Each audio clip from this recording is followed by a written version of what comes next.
Hi everyone, we're group number 3, consisting of Jessica Malat, Secendria Moore, Marlene Perillis, and Roberto Ortega, and we're presenting on Chapter 7, Workforce Reduction at Hillside County Medical Center.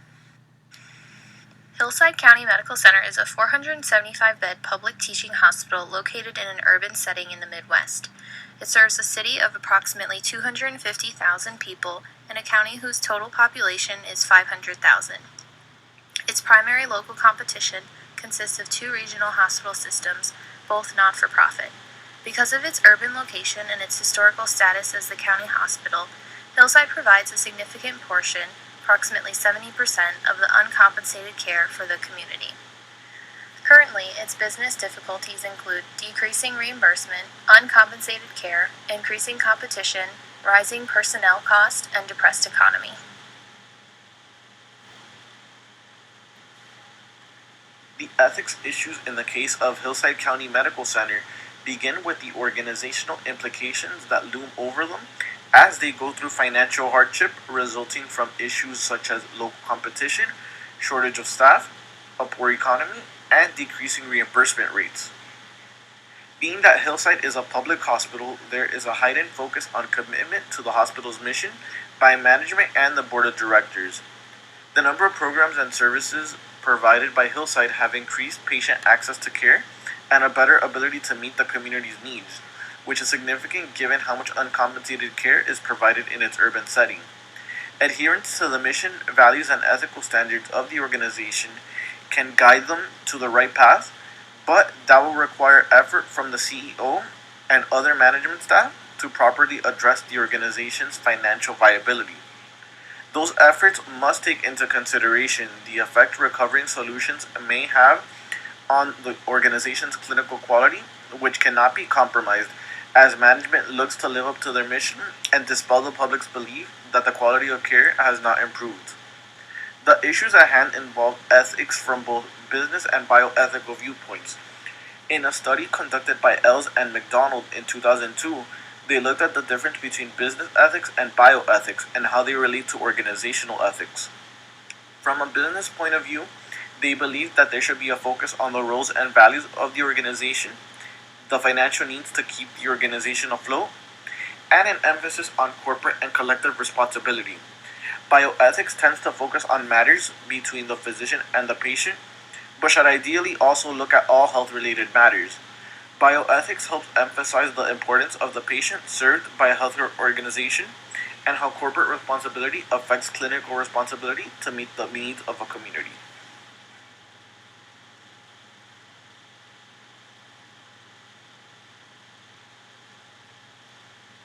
The biggest management mistake in this case was the plan to downsize. Before we jump into the details to define downsizing, it refers to a planned set of organizational policies and practices aimed at workforce reduction with the goal of improving firm performances.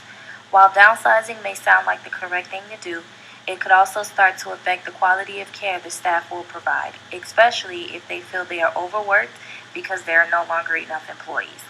According to Perry, the Vice President for Nursing and the Vice President for Medical Affairs collectively announced that patient care cannot be compromised and that inappropriate reductions in these areas could have a critical effect on the organization's clinical capability and reputation.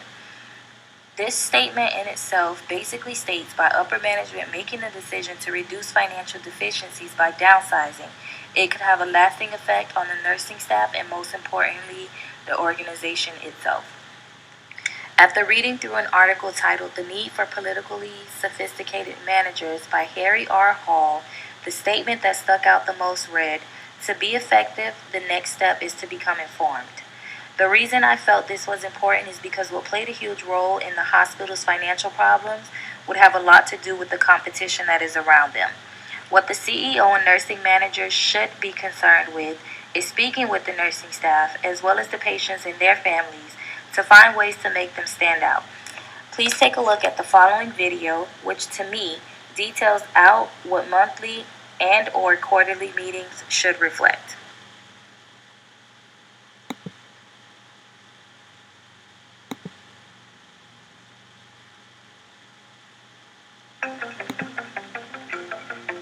With leadership rounding, we talk to our caregivers, We understand what their concerns are. I'd like to know what we could do to help those situations. It's a great opportunity for our executive team to help our caregivers achieve their best. Sometimes achieving your best means that you need some more resources. Sometimes you need a roadblock removed. Sometimes you need a problem solved. I just want to hear it, and then we will solve it. We make rounding a big focus here at Lutheran Hospital because every caregiver plays an important role in our mission of delivering the best patient care. So how is your day today, guys? Our nurse manager rounding happens on a daily basis. The idea is really to go in and get some real-time feedback. Oftentimes, we would react to the information that we received on our HCAP scores. That's too late. The nurse manager goes in and they round on all the patients on the units. Hi. Yes. How are you, Mr. Walter? They speak to the patients and their families to see how we're meeting their needs. They're able to take some of that information and we're able to make improvements on the unit. We're proud to say that we've seen a great increase in our HCAP scores. Our nurse manager rounding builds trust and confidence in our patients and their families that we've been able to provide safe and reliable care. We know that we can only get better by listening to the people who are on the front line doing the work. They have their finger on the pulse. They're the ones with the great ideas. The reason that we come to work every day and we do what we do, particularly rounding on our patients and the staff, is really in our pursuit of putting our patients first.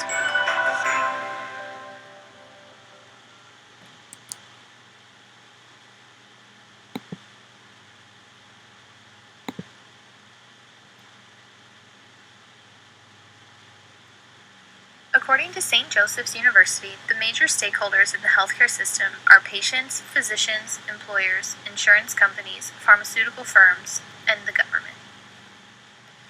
At Hillside County Medical Center, there are mainly two key stakeholders. Hillside Medical Center is one of the sizable stakeholders due to their significant financial losses and the new implementation of the Patient Protection and Affordable Care Act. As stated in the journal article, Effects of the Affordable Care Act on Health Care Access and Self-Assessed Health After 3 Years, although the ACA insured millions of Americans, it hindered healthcare facilities with complications in the reimbursement system. In return, their staff, including their families, are highly affected by the changes in the government and market. The CEO is also a key stakeholder due to his direct involvement with the operations of the facility and is largely responsible for the company's financial well-being. Patients of Hillside Medical Center can also be considered as a stakeholder since they will be affected by the changes from either the new ACA regulations or the changes in the medical center itself. The level and quality of care given to the patients depends on the facility, which will depend on how well Hillside Medical Center can adapt to the new regulations from the ACA.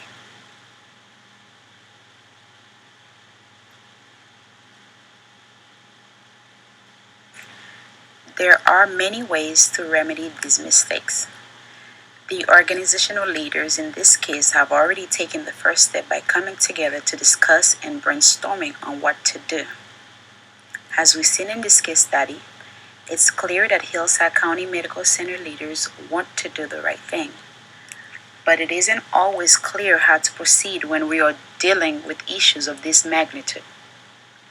Discussion and brainstorming between the CEO, CFO, and other management staff will help to make decisions that serve the interests of all parties as well as Hillside County Medical Center's survival. We might attempt to make a decision in this case from a utilitarian perspective in order to serve the interests of all parties as well as Hillside County Medical Center's survival. However, as Schultz and Brender Ian have suggested, a utilitarian approach to decision making in business can be problematic because sometimes you just can't please everyone. The next step is to make a decision while keeping two things in mind: providing good patient care and avoiding harm. Providing patient care while avoiding harm are the cornerstones of ethical practice in health organizations. Now, the question we must ask is, how can Hillside County Medical Center provide good patient care and avoiding harm while addressing this financial deficiency?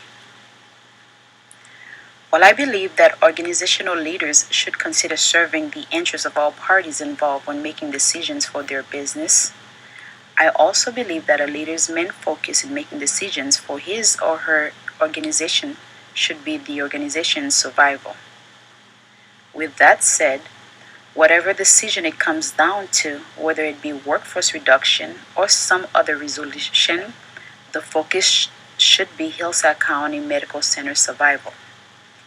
The issue in this case study can be resolved without the collaboration of the CEO, the CFO, management staff, the union's involvement, and the chief ethics officer. As seen in this case study, the CFO made some valid points about staffing being the highest portion of an organization's expense. However, contrary to what the CFO believed, workforce reduction is not always the safest and best known method to reduce financial deficiencies, especially in healthcare organizations. I like how well 2003 put it. According to workforce reduction, re-engineering, and resizing are used extensively in the United States to reduce costs and to evaluate the effectiveness and efficiency of various functions and processes. But many studies in the healthcare field have reported that these managerial strategies usually negatively impact access to services, quality of care, and the ability to reduce cost.